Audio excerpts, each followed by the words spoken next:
tak dekat depan kami ni macam wah, semakin meriah. Ada pokok-pokok, tumbuhan-tumbuhan.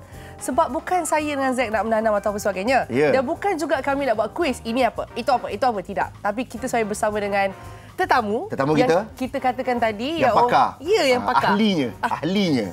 Sebab kalau Zack dengan Dayah ni entah kan cakap mau ngagut pula kan. Takut tak tahu nombor satu. Betul. Sebab tu bersama dengan kita daripada projek Urban Eco Life kita ada Cik Alim dan juga Cik Ali. Alright. So kita nak tanyalah, mungkin Cik Ali boleh kongsikan dah berapa lama sebenarnya buat perniagaan pertanian ni? Cik Alim. Untuk pertanian kita sebenarnya kita bagi saya agak baru juga. Kita start hujung tahun 2019. Tapi kita kena tipu dengan PKP apa semua, so kita agak mencabarlah dekat situ. So sekarang dalam ni kita baru 2 tahun lebih lah. 2 tahun lebih lah ya. Okey. PKP lah. Sebenarnya ramai yang start something daripada waktu PKP pandemik saya.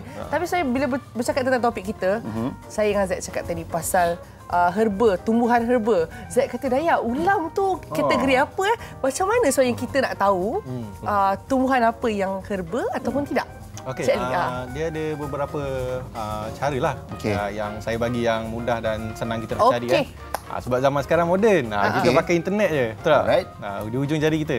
Okey, cara yang pertama adalah kita merujuk daripada pihak-pihak agensi yang dah publish benda tu lah melalui paper. Dan melalui paper tu kita boleh tahu, bukan tahu jenis je, kita boleh tahu cara nak consume dia, kita tahu dia punya bahan-bahan aktif dia, apa kegunaannya. Okay, jadi itu merujuk kepada pihak-pihak yang inilah, agensi-agensi macam Frame ke, Mardi ke. Okey, tapi kalau macam Zack katakan, ulam tu kira herba tak? Ulam tu kira herba lah. Tapi herba yang kita boleh directly consume. Ada herba yang kita kena didih dulu. Dia ada berbagai lah. Bahaya ni. Maksudnya tak semua daun kita boleh ngap. Betul. Takut kita ngap semua benda kita riang. Okey, itu bila kita bicarakan tentang itulah, maksudnya kita kena tanya ahlinya. Betul. Macam Cik Ali, susah tak untuk kita tanam herba ni? Ataupun mungkin Cik Ali boleh kongsikan, Cik Alim boleh kongsikan kepada penonton-penonton juga bagaimanakah atau mungkin ada tips cara yang lebih mudah untuk kita menanamkan tumbuhan-tumbuhan herba ni? Okey, untuk pihak kami, kami bermula secara aquaponik dan juga hidroponik. So kita ada tanam secara vertikal lah, secara menegak. Kalau kita tengok ada sampel kat depan ni, kita buat secara menegak. Ni. Senang, betul. Ini namanya adalah yang ini kita set up untuk balcony sebenarnya. Untuk balcony. Maksudnya kalau orang nak kat rumah pun tak ada masalah lah. Betul. Macam saya sendiri pun duduk apartmen. So ada balcony. So saya letaklah dekat apartmen saya. Okey. Okey. Apa dia? Tak Dayah macam tengok sebab Dayah macam pernah makan, cik kan. Itu bayam Brazil betul tak? Betul. Betul Dayah. Betul. Bayam Brazil sebab saya pernah tengok orang bukan tengok, saya pernah makan. Waktu saya pantang. Bayam Brazil tu dia buatlah, dia macam masak lah kan. So jadi macam crispy lah. Sedap betul. Memang sedap. Jadi biasa tengok ni macam ini idea yang baik ni untuk bawa kat rumah, kita boleh buat sendiri. Betul. Kan? Celup tepung boleh. Celup tepung. Ada orang buat ulam makan dengan sambal. Betul. Memang sedap. Okey, Cik Alim, herba tu selalu buat apa? Herba kalau yang mana? Herba yang ni. Yang mana-mana. Kira orang biasanya specifically orang tanam herba macam ini. Macam ni Cik Alim, yang kalau herba macam ni untuk apa? Yang ni misai kucing. Misai kucing? Misai kucing buat air kan? Betul. Pandai Zack, walaupun takut kucing tapi dia tahu misai kucing tu buat air. Okey, tapi macam mana rasa air misai kucing? Pahit. Pahit. Ya ke? Okey, apa kelebihannya? Ni abang nak ceritalah. Sila. Bagi Cik Ali. Misai kucing ni dia pelbagai lah. Dan antaranya adalah mengurangkan keradangan lah. Itu sebenarnya fungsi utama. Dia sebenarnya banyak jenis dan banyak kegunaan dia sendiri. Contoh maun yang ni kita guna untuk contoh saya bagi tadi untuk mengurangkan keradangan. Mengurangkan keradangan. Kadang kita ada, setiap orang kan berbeza-beza kan. Kadang ada yang dia punya diri dia tu tak beberapa nak adapt dengan situasi luar kan. Contoh yang macam imunisasi diri dia tu. Susah sikit nak sebut ayat tu. Yelah, maksudnya untuk tingkatkan lah. Yes, untuk tingkatkan imunisasi diri dia. Jaga prestasi dan kurangkan kontroversi. Okey. Tadi cakap tentang kelebihan herba kan. Betul. Kita nak tahu juga, herba apa yang selalunya macam menjadi pilihan orang ramai? Maksudnya yang paling hot lah kiranya. Bagi saya sekarang ni kita ada beberapa jenis herba je. Contohnya halia hitam lah. Halia hitam yang ni lah. Halia hitam. Okey, baru tunjuk sikit. Baru tunjuk sikit halia. Okey. Ini pokok halia hitam lah. Ini berumur dalam 5 bulan. Okey. Okey, halia hitam ni kegunaan dia sebagai anti kanser. Anti kanser. Sebenarnya pokok ni pokok breeding dari Thailand. Yang kita bawa masuk lah benihnya. Sebagai alternatif lain untuk counter penyakit kanser. I see. Macam ikhtiar lah kiranya. Itulah kalau bercakap tentang herba ni kan. Memang sesuatu yang, apa kita kata, kita boleh buat sendiri. Macam ni lah, saya rasa ni idea yang bagus untuk kita tanam sendiri. Instead daripada kita beli dah siap. Contohnya pil dan sebagainya. Betul tak? Dan yang paling best sekali, herba ni banyak memberi manfaat kepada orang. Betul. Itu yang paling best sekali. Cik Alim, saya nak tanya. Macam tu bayam Brazil kan? Betul.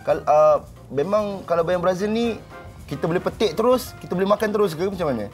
Boleh, kita boleh petik terus makan. Tapi basuh dululah. Ini dah basuh belum? Yang ini tak basuh lagi. Saya rasa Zack macam dia nak makan saya. Jangan ambil risiko. Jangan ambil risiko Zack. Nanti tak pasal-pasal terpaksa keluar set pergi toilet pula kan. Okey. Santai dah pula jumpa kat toilet. Okey, selain daripada bayam Brazil, halia hitam, apa lagi herba lain yang popular? Itu macam daun kunyit tadi, daun kunyit. Betul ke? Kunyit ada. Ini halia bara. Halia bara. Okey, apa yang ni pula? Itu kremet merah. Ini kremet merah. Untuk apa ya kremet merah ni? Kremet merah ni kita buat untuk jus lah. Kita blend, kita buat jus. Sedap ke? Oh, ni saya tak pernah. Selalu herba dia pahit sikit. Betul. Tapi kita ada bind dengan apakah kelebihan dia? Sebab lain macam ni tengok ni. Kelebihan dia sebenarnya macam misal kucing tadi. Untuk imunisasi diri tingkatkan. Okey. Dan adakah susah sebenarnya untuk kita menjaga tanaman herba? Sebab kita risau kan, macam ya je beli okey happy nak buat bayam Brazil. Tak sampai 3 hari assalamualaikum. Macam mana tu penjagaan? Okey, dari segi penjagaan sebenarnya mudah je. Cuma kita perlukan kesabaran. Sebab benda yang kita tanam ni tak semua jadi. Sebab benda hidup kan. Jadi kita kena belajar jugalah teknik dia yang betul. Tapi biasanya kalau untuk herba dia mudah. Kalau macam saya cakap tadi, kita ada letak dalam media tanah dan kita pakai secara hidroponik ataupun aquaponik. Okey. Setakat ni alhamdulillah bila kita tanam secara aquaponik, pokok dia nampak sihat lah. Dan memang jadi lah. Memang jadi lah tu. So dia ada teknik-teknik dia tu. Betul, tapi kan contoh ada orang kata, okey, saya ni biasalah ada orang duduk rumah kondo, apartmen, ada orang duduk di landed house lah. Jadi ada kena-mengena ke maksudnya pencahayaan dia berapa? Macam mana air dia? Kan cuba ceritakan sikit. Untuk tanaman herba ni sebenarnya kita tak perlukan cahaya yang terlalu tinggi, intensity tinggi. Contoh macam saya balcony lah, balcony agak sesuai lah sebab dia tak sehari tu betul-betul dapat cahaya. Ya. Lepas tu tanaman herba ni sebenarnya kita boleh tanam di laman-laman lah. Macam contoh kita ada pokok mangga kan. Bawah tu teduh, kita boleh tanam herba situ. Okey, saya ingat pokok mangga dulu, lepas tu tanam kat bawah tu. Itu sebagai contoh lah. Dia senang je hidup. Senanglah, taklah apa macam selalunya orang cakap pasal tanaman ni ramai orang suka, tapi dia kata renyah, takut mati dan sebagainya. Sama juga macam manusia, perlu dijaga dan diberi kasih sayang. Betul? Betul. Gitu. Dia mula-mula tu memang rasa susah sikit lah bagi pada yang baru nak bertanam kan. Tapi bila dah lama dah tahu trik dia tu, sangat senang sebenarnya. Tapi benda ni pun kena ada minat juga Cik Alim. Betul, kena ada minat juga. Kalau tak minat tak jadi. Tak minat payahlah. Minat dan sayang lah kan. Kena ada perasaan. Ada orang datang jumpa kita, kata, "Bang, saya minat lah nak jaga pokok ni." Lepas tu esok lusa dia call, "Bang, pokok dah mati." Kita orang macam, "Alamak." Itu yang tak best tu. Inilah yang saya cakap tadi tu. Kita kena advice jugalah. Kalau sirih tu herba. Sirih sebagai herba. Herba lah sebenarnya. Herba kan. Punya. Tapi dia diurin lah pula gigi. Tapi dia ada kebaikan dia kan. Jadi kalau bercakap tentang herba juga, selalunya orang cakap macam untuk kesihatan, kecantikan kan. Kalau kecantikan lah sahaja nak tanyakan. Okey, apakah tanaman herba yang sesuai untuk kecantikan? Kecantikan tu saya tak sure juga. Tak sure yang mana. Saya macam selalunya yang macam pegaga is also tanaman herba lah kan. Untuk pegaga. Jadi saya pasal macam untuk orang yang melahirkan anak, dia minum air jus pegaga dan sebagainya. Ada.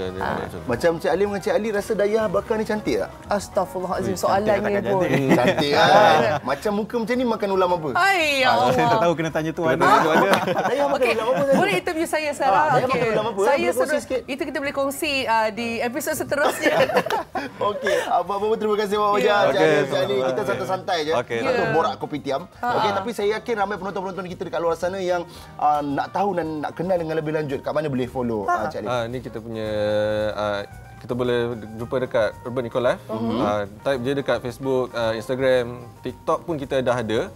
So kita banyak konten, bermain dengan konten lah sekarang sebab dah moden kan. Itu trend dia.